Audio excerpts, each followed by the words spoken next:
existir pelo menos até novembro.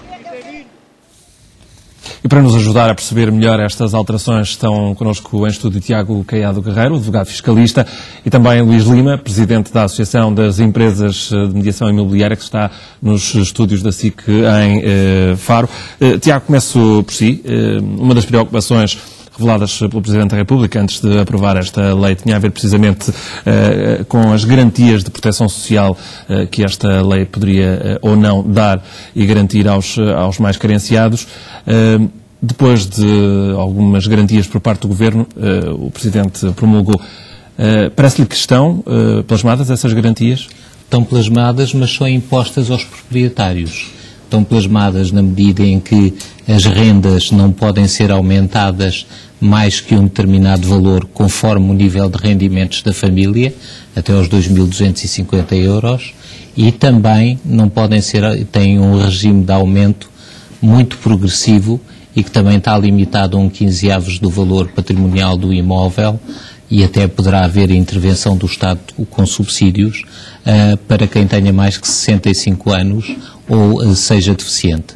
Agora, mas não deveria ser, então, o senhorio a assumir esta proteção social, digamos assim? É isso que não se compreende, e não se compreende quando o Estado dá subsídios a tanta coisa que não serve para nada.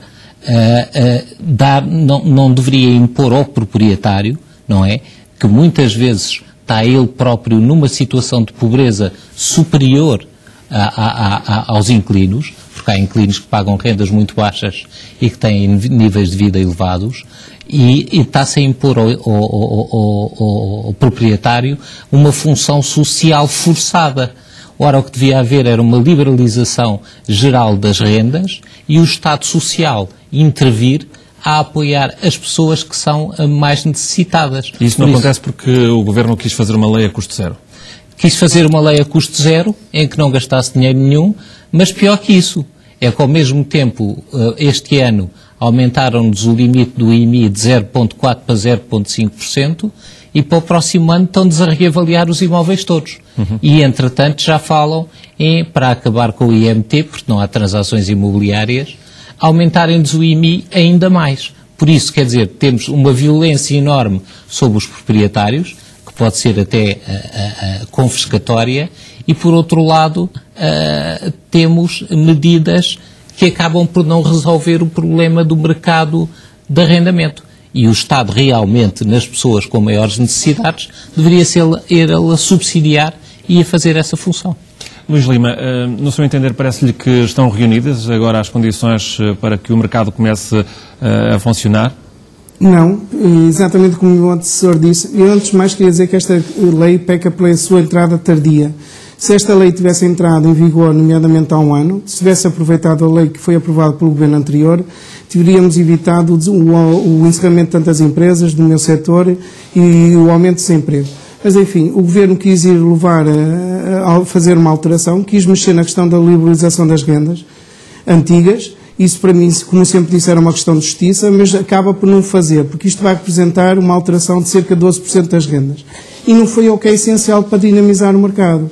Para dinamizar o mercado, e nós temos um mercado de arrendamento dinâmico, que fizesse o mercado funcionar, eram precisas resolver duas questões, e elas representavam 80% para o mercado funcionar. Uma delas eu penso que está resolvida, pelo menos é a questão do despejo.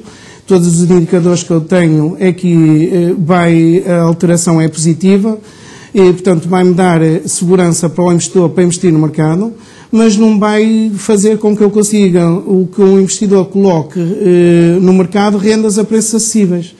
Porquê? Porque não vou conseguir lhe dar a rentabilidade, uma rentabilidade inferior àquilo que ele teria, ou a mesma que ele teria deslocando as suas poupanças, nomeadamente no setor financeiro. Portanto, como sabe, na parte fiscal, eu sempre defendi a taxa liberatória, desde há cerca de 4 anos, e nesta lei que foi aprovada, que foi promulgada, essa questão coloca isso para uma aprovação a posteriori em sede própria.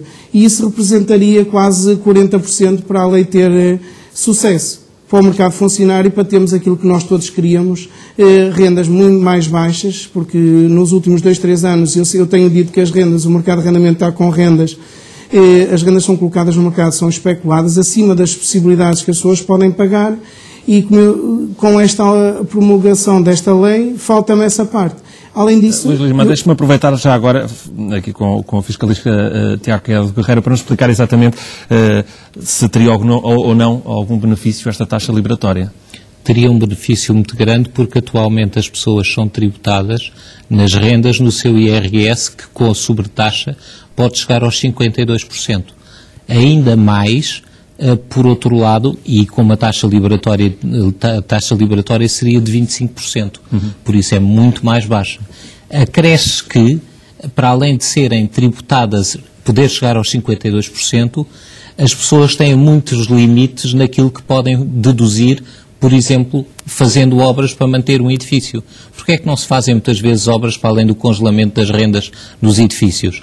Porque a pessoa em nome particular tem um limite mínimo do que pode deduzir de obras no próprio edifício.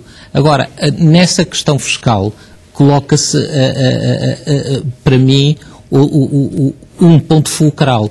Outro ponto fulcral que estava a ser referido pelo meu colega em Faro é do despejo. E do despejo, infelizmente, se a pessoa resistir a sair do apartamento, terá que se recorrer para tribunal.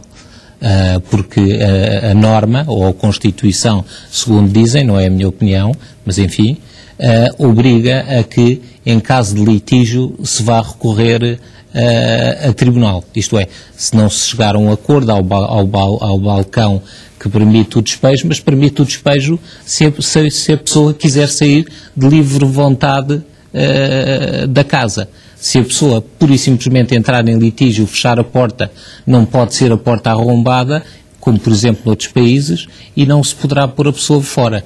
Por isso também aí se mantêm situações de risco. Isto é, isto foi uma meia reforma que na parte fiscal não deu os passos que devia dar, dos 25% de taxa liberatória, e não deu os passos que deveria dar na liberalização do mercado, com a intervenção do Estado, com subsídios para quem necessitasse deles, e para além disso facilitasse então um mercado verdadeiro que desceria as rendas e que tornaria o mercado muito mais real. Um jovem para sair de casa, hoje em dia é quase impossível pagar uma renda, não é? A juntar a isto, e eu acho isso muito complicado, nós temos agravamentos permanentes do IMI, da reavaliação, e a falar, ainda nem fizeram a reavaliação e acabaram já de aumentar de 0.4 para 0.5, estão a fazer a reavaliação dos imóveis para 2013 e já estão a falar outra vez em aumentar o IMI. Quer dizer, há qualquer coisa que parece que querem dar um bocadinho mais aos proprietários com as rendas, mas depois vão-lhes tirar o resto com as reavaliações e com o IMI e com o facto de isto ser englobado no IRS até um escalão elevadíssimo. Luís Lima, isto significa que continua a ser um mau negócio investir nesta altura em imobiliário? Não é, hoje em dia havia todas as condições, nomeadamente alguma desconfiança das pessoas do setor financeiro, havia todas as condições para nós deslocarmos as poupanças das pessoas para investir no mercado de arrendamento. Se o Governo tivesse tido a coragem, o Governo achou que nessa questão fiscal poderia perder receita, eu não compreendo como, porque se era para mantermos o nível de 19,6% das famílias que vivem em casas arrendadas segundo os últimos censos, se for para aumentar um dígito ou dois, não era preciso aprovar lei nenhuma. Aquilo que eu tenho defendido era que o mercado de arrendamento passasse para 30 ou 30 e tal por cento das pessoas a viver em casa arrendada. E aí a margem sobre o que inserir o imposto seria muito maior e a receita seria maior. O Governo não teve coragem para isso. Vamos deixar essa questão para depois, vamos ver se o Governo... Eu não compreendo é como é que eu consigo, falando na ótica do mercado, cativar um investidor não dando segurança e rentabilidade se não tiver estas duas questões. Eu não estou a ver como é que o mercado poderá haver um equilíbrio entre a oferta e a procura e se é necessário aquelas casas que nós fizemos um estudo e que apresentámos ao Governo e que hoje em dia é consensual, que se precisamos de 60 ou 70 mil casas para haver um equilíbrio entre a oferta e a procura, sem estas duas condições, eu gostava que alguém me explicasse como é que eu consigo captar um investidor e dar-lhe a segurança, em parte a segurança poderá estar e com algumas dúvidas, como o colega falou aí em Lisboa, mas eu dou o benefício da dúvida e considero positiva a questão do despejo, mas sem a questão fiscal eu gostava que alguém me explicasse como é que eu consigo desviar algumas nomeadamente das poupanças das pessoas, que havia, como eu disse, condições únicas neste momento. Até pela questão da nossa reforma, hoje em dia não sabemos se daqui a 10 ou 15 anos vamos ter reforma. Havia todas as condições para deslocar algumas das poupanças e investir em imobiliário e sustentar tantos postos de trabalho, que neste momento, como sabe, 1/3 do desemprego é de origem no setor da construção e do imobiliário. Nós ontem ouvimos algumas reações políticas a esta aprovação por parte do Presidente da República desta nova lei. Ouvimos o PCP dizer que esta era uma lei do despejo. E, por outro lado, ouvimos falar do otimismo, por exemplo, do CDS, acreditando que, havendo mais casas no mercado, vai-se nivelar os preços do arrendamento por baixo. Será o suficiente esta vertente do despejo para alimentar o mercado? Não. Isso é o que eu tenho dito nos últimos dias. Eu acho que vou conseguir cativar o investidor dando-lhe segurança. Mas eu tenho que lhe apresentar uma rentabilidade. E não sem a questão fiscal, e as rendas vão se manter a níveis que eu considero a níveis altos.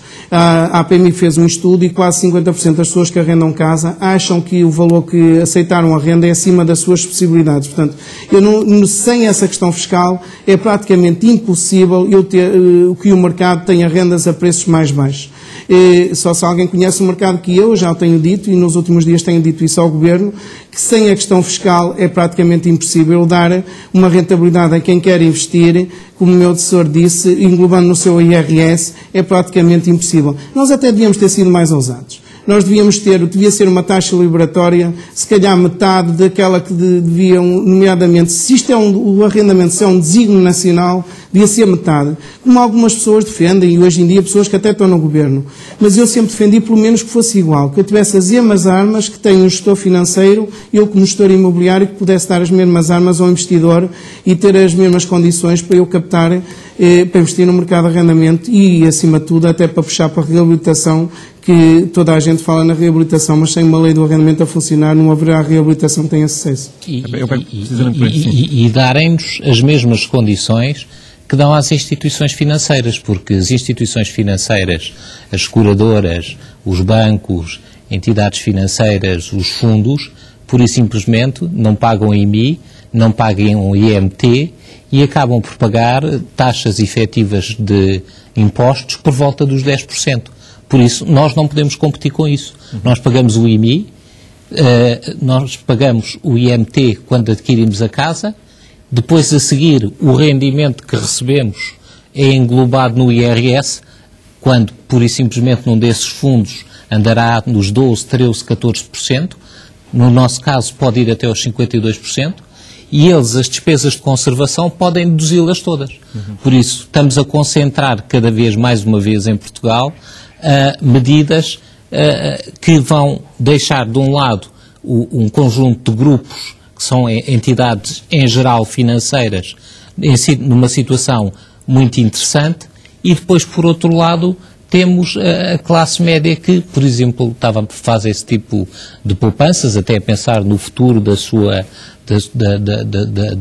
velhice, etc., com a degradação do sistema da segurança social, com um regime que é impossível economicamente de ser rentável, porque compra o imóvel mais caro, compra o imóvel com mais impostos, paga mais impostos anuais para manter o imóvel por causa do IMI, que é isento para esse tipo de fundos, depois não pode deduzir grande parte do que gasta com as obras, e depois vê o rendimento englobado no IRS a uma taxa várias vezes superior. E nesse sentido, por exemplo, no que diz respeito à reabilitação urbana, deveriam constar aqui incentivos fiscais para a reabilitação urbana? Bem sei que nesta altura de contenção não há muito espaço para incentivos.